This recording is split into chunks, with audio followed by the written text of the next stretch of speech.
Assalamualaikum Mbia, saya ingin bertanya apabila bekerja namun dengan membeli SK daripada orang lain untuk mendapatkan pekerjaan tersebut, apa hukumnya? Nipu-nipu haram lah. Temai tengok kata kerja dengan nipu-nipunya bagi hai tak kerja je tapi tengok temun. Mang gaji bagi hai gaji pu ke po SK ataupun ke gedau. Nya lagi orang temayang aja cuwong. Nya na jelas. Putra yang jelasnya na betul. Tablo SK Li nang kedai yang ke mana lah negara apa ni gawat mana negara kan bagi yang kerja ng SK belau tu kalau pernah mana tempuh kerja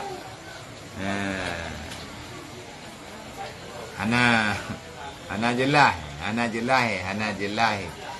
putra ana ni skill ada kerja itu ngan pukul ngan SK ngan SK tetap belau bagau ijazah lo Kublo kedai orang tak belau, cakap dia orang tak lamar kerja lewat, yang dia orang tak temun.